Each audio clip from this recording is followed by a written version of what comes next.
baashan maxaa la dhahaa diaphragm calooshay ka koraysaa sanbabkana way ka hooseysaa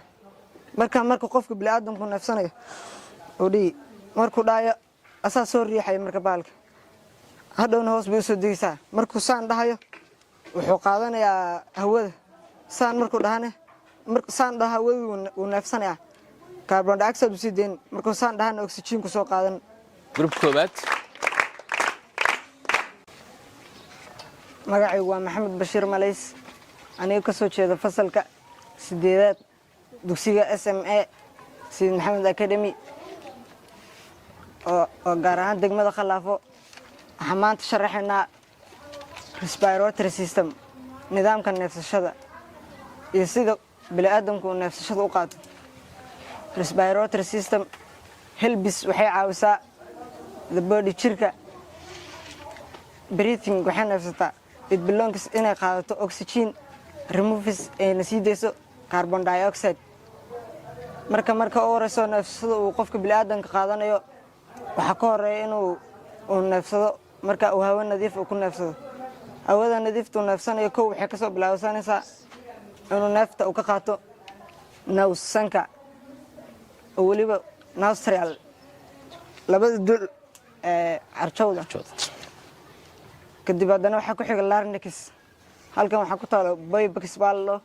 oo neefta laga qaato kadib waxay tegaysaa bronchitis lung sanbabaha wuxuu leeyahay laba sanbab labada sanbab waxa u dhaxeeya waxaa la dhahaa bahashan larynx tan waxaa la dhahaa bronchitis marka uu qofka bini'aadamku neefsanayo saan ayuu neefsan tan waxaa la dhahaa calooshay ka koraysaa kanna waa bini'aadamka jirkiisa labadana waa labada bahal oo sanbabaha tanna waa larynx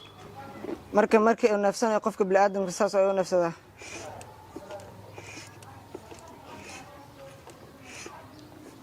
assignmentigan waxaana loo diray maalintii jimcaha waxaa ka soo wada shaqeynaa anigii guurkanaga markaas sanbabada waxay ka soo haysaa alveolo alveolahaas ayaa neefta ka qaadataa koonna waa lung sanbab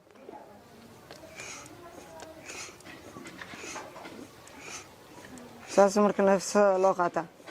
baashan maxaa la dhahaa diaphragm calooshay ka koraysaa sanbabkana way ka hooseysaa marka qofka bini'aadamku neefsanayo udhii markuu dhaayo asaa soo riixaya marka baalka hadhowna hoos bay u soo degaysaa markuu saan dhahayo wuxuu qaadanayaa hawada saan markuu dhahane saan dhaha hawada wuu neefsanayaa carbon dioxide usii deyn markuu saan dhahana oxygen ku soo qaadan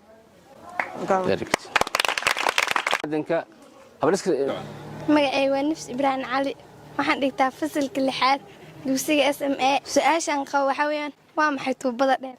magacay waa maad asad xirsi tuubadan waxa la magaceeda waa larynx waa meesha ay neefta ka soo geliso saas marka loo waxa baxaya carbon saas marka dhan oxygen ba soo qaadanayna magacay waa aadan maxamed cabdi dugsigan dhigta waa Sayid Maxamed Academy garaan degmada Khalaafo